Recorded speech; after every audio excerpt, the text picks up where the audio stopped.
I have nowhere to go and nobody to see. I also moved out of my dorm on Friday. Yeah, it's Wednesday now. I moved out of my dorm on Friday, so that means I have all of my stuff. I just wanted to play in my makeup, so that's what I'm getting ready to do. I have two mirrors. One is right here, one is right here, so if you see me looking either of these places, that's why. My journal is also just gonna be like fluctuating in my hand because I wrote what I wanted to talk about in here. Before I get started, I wanted to define something really quickly because I don't want to offend anybody. Today is going to be me talking about me, I think, having an existential crisis. I don't know. I don't want to like label it that and then it's not that. But I wanted to define it or like give Google's definition for existential crisis before I start, but so I don't offend anybody. Google says an existential crisis is a moment or moments when individuals question whether their lives have meaning, purpose, or value.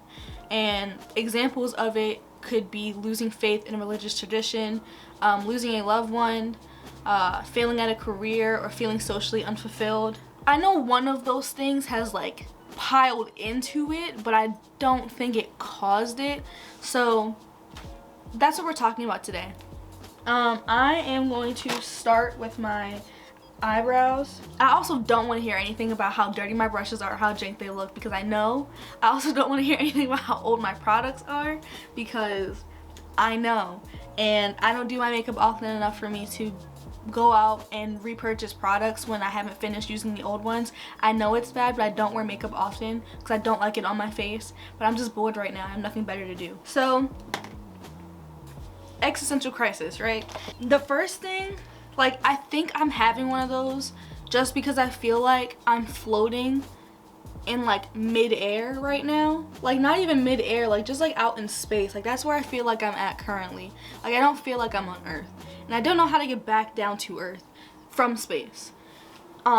And I feel like that's just been caused, and I don't know if like, I feel like this is like a thing that college students all have, especially like first year college students have, is like just figuring everything out because you're not necessarily like a fully grown adult, especially for my case. I'm not a fully grown adult because I'm still underneath my parents, but I also don't live at home. Like obviously I'm in this household right now, but I was at school for like a majority of the year. I don't know, I just feel like everything has just been changing, and not changing in like a, oh, this is gonna change first and then this is gonna come after it and then this is gonna come after. Like no, everything happened all at once. So first thing I want to talk about is dealing with death. And in the past year and some change, my family has had to deal with 4 people dying.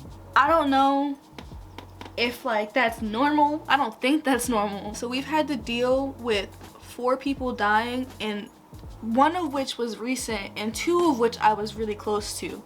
That's been a lot to deal with, just like losing people. And I know that like death is inevitable, but it still doesn't like make up for the fact that like you just lost somebody. The most recent person that passed 2 weeks ago, and the person prior to that I was closer with passed in November. And like that seems like a lot of time, but you never get over death, you never get over losing somebody. So we were still like coming to terms with that, and that was also like a really close death in our family. I didn't get the time to like properly grieve, and also I'm one of those people that like I feel guilty if I grieve because I always feel like I could have done more, like gotten closer to the person, checked up on them more.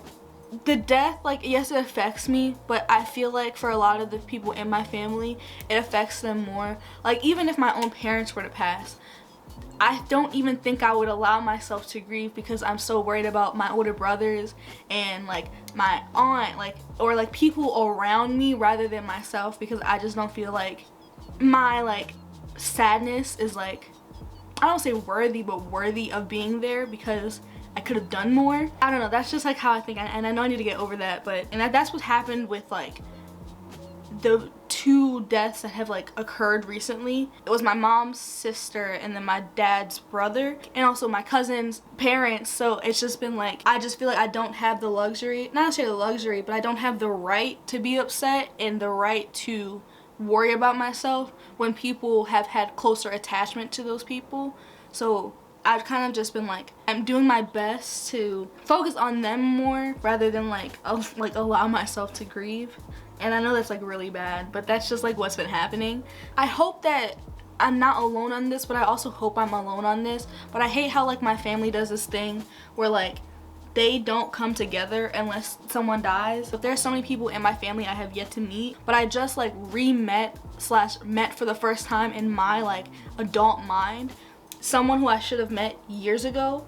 Every time this happens, everyone acts so shocked because they're just like, oh, like we need to stop doing this, we need to stop coming together like this, where like someone has to die for us to realize that like family's important. There are things that happen and there are things that like I can't attend. The happy family events, like not everybody shows up, but when somebody dies, everybody wants to show up. Like that just doesn't make any sense to me. Like you want to like grieve together, but you don't want to celebrate together. Like that just, it doesn't make any sense. And I know like I could also do more, but like I feel like more of an effort should be made to like come together. Like there's no reason why someone should have to die for us to realize how important like coming together is and spending time with each other is, because no one is guaranteed immortality. So why are we acting like we are? Again, like I hope I'm not the only one, but I also hope I am the only one that thinks like this. I have this weird thing, right, where I, for some odd reason, think that my family is going to live forever and no one is going to die, and we're all gonna live forever, or I'm gonna die before them, because this is like the child in me just like wants to believe that everyone's gonna be okay and like we're all gonna be together forever. But that's obviously not the case, because like I just said, no one is guaranteed immortality, because that's literally not like impossible. I guess this is like one of the existentialist things. That thought that like no one lives forever and I'm gonna always lose somebody like makes me question attachment and like love. I feel like everybody asks this, but like is it better to have loved and lost than to have loved at all? But sometimes, like especially in like that moment where like we had just found out that we had lost another person this year, after like right before the anniversary of like a year-long death of somebody else, like the day before the year-long anniversary of somebody else passing, sometimes like especially in that moment, like I really thought like, in a way I still kind of do believe that like it's better to have not loved at all than to have love and loss. This could go either way. Like if I'm gonna lose you in the end, I could either like embrace you with everything and spend all this time with you and like make memories with you, or I could just avoid the pain of losing you and just not do anything about it. Like I know it's better to have loved and lost than to have not loved at all, but especially in that time I was just like, what's the point? Like what's the point of getting attached to somebody if I'm just gonna lose you in the end? So the day that I had found out that my aunt had passed was like around the same time of the peak of the Black Lives Matter movement. Like I guess it's just like one time like I just could not take it, so I literally like screamed, and I screamed because I was just like so tired of losing people. Like that was like the 4th person we had lost in a year. I just felt like my entire world was like shattering right in front of me, and there was like there was nothing I could do about it. Like that's what caused me to start floating, is just like that last like straw. Just like in the moment it just felt like, wow, like I really don't know where I'm at, and like I don't know how to get back to where I was or how to get to a place where I will be okay after this, because obviously the old normal wasn't working, which is why things had led up to that situation where like I just felt like I was floating. So I couldn't go back to an old normal because normal wasn't working anymore. But like I don't know how to get to like the new normal or whatever is supposed to happen after this. Now in a way I'm like still floating, like I still don't know like what's going on. I've had a little bit more clarity in my thoughts currently, which is why I'm able to articulate them a little bit better than I could have had I started filming this like 2 weeks ago. I'm better than what I was 2 weeks ago, and that's progress. I'm gonna come back when I actually finish my eyebrows, because as I just said, I can't like conceal them properly if I'm speaking because I cannot focus. I'll be back when I finish my eyebrows. I really hate how my eyebrows turned out. I haven't done my makeup in so long, so it like takes me a minute to get used to actually like redoing them. I also need to get them like threaded because your girl is starting to look like Frida Kahlo a little bit. The next thing that I wanted to talk about that has like also aided in this existential crisis is the Black Lives Matter movement. You're never gonna be able to like hear me say everything I want to say about it, also because like there's always so much more information to learn from it. It is like really shocking and not surprising at all how blatantly ignorant and disrespectful people can be. You must be living under a rock to like not realize what's going on here and like what has been going on here. Everybody lives in their own bubble, but me being a black person, that bubble gets disrupted constantly. Other people have the privilege for their bubble to be remain untouched. The sad reality of this like fight and like movement is that they still don't see us as human beings, and like that's like the core of it. They still see us as like 3/4 of a person. We all bleed the same blood. And I don't want to say that in like light of like trying to diminish the differences and like the experiences of black people. And it's just like, come on, like you have like such a superiority complex. I wrote all this down and I still have no words to explain like what I'm feeling and what I'm thinking. There are so many people that are blatantly blind to their privilege because they don't want to take the responsibility for their ancestors' actions, for their actions currently, and they don't want to rebuild a system when they don't inherently benefit from it. Because they don't want to give up their power and because they don't want to do the work to make things better, we still have to struggle. And I'm gonna like put in a clip of Rachel Cargle that like clearly says what I don't think that's what I'm trying to say, but something that I know should be heard. It's not a matter of black women saying, hey, we're open to you being an ally to us. That's not the case. Yeah. It's white women showing up and saying, you have a righteous anger. You're allowed to be livid at the things that we have imposed on you over history. Instead of acting like they don't know why. Right. You're just angry. You're just running amok. Yes, and what white women love to say. And like they have no responsibility in it. Yes. They say, why do I have to deal with what my ancestors did? And I say, until I don't have to deal with the consequences of what happened to my ancestors, I will be holding you accountable for what your ancestors did, because you're still benefiting from what they built on the backs of people of color. Yeah. There's no good way to build a house on a shaky foundation that's going to stand tall for a very long time. You would have to destroy the foundation, rebuild it, and then build the house again on top of that. And I feel like that's what needs to happen in America. I saw this like post that said America is a third world country wrapped in a Gucci belt, and that is so accurate. And there are people who are like, I was saying like all lives matter, and we're not saying that like black lives matter, black lives are more important than anybody else's life. It's that like what we're saying is that like black lives are still not equal to the rest of everyone else's life. Like pro-black is not anti-white. I mean, we have many reasons to be anti-white, but that's not the point. Like the point is for us to like finally be treated like human beings. Like that's what's so crazy about this, is that we are literally just like demanding that we get treated as though we are human beings, because that is what we are. In their minds, they're treating us as we are. They're treating us as they see us, which is not human beings, but we see ourselves as human beings. So the entire like movement is in a way to get them to see us as human beings and then to treat us as such, because we're not getting treated as such. We're getting treated as though we're animals, and we're not.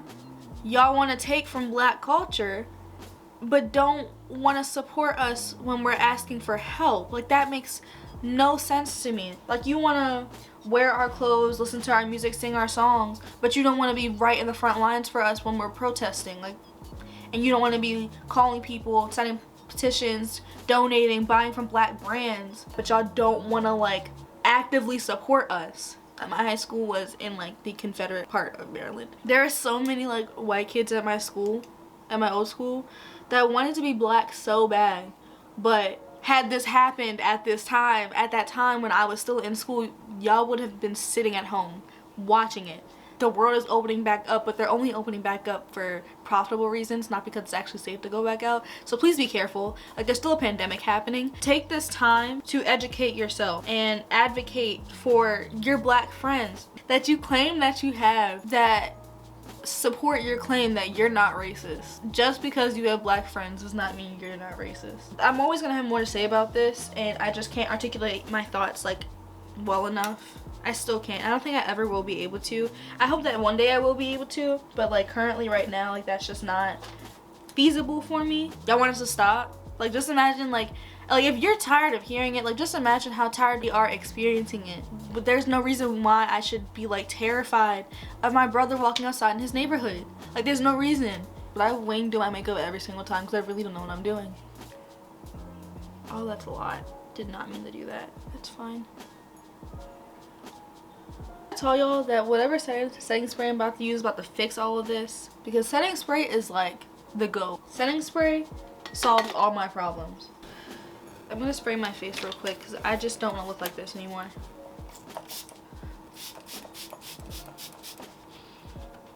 Oh god, smack myself in the face.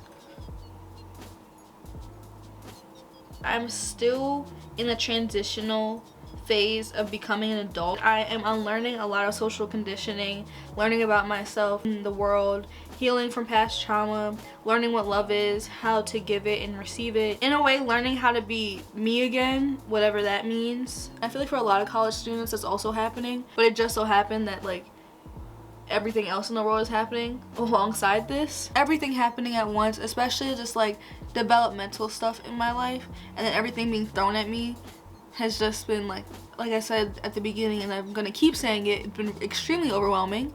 I'm still learning how to do this properly.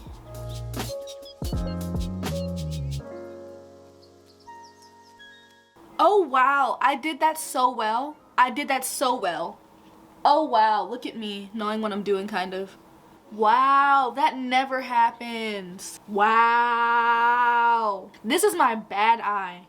Look at that.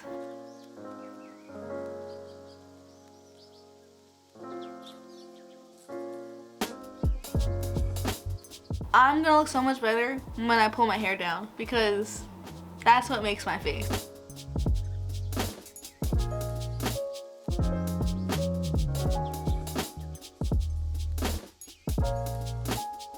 I have to figure out what I'm gonna do with my lips. I have like a lot of like lip products. I never use them though.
This is everything done.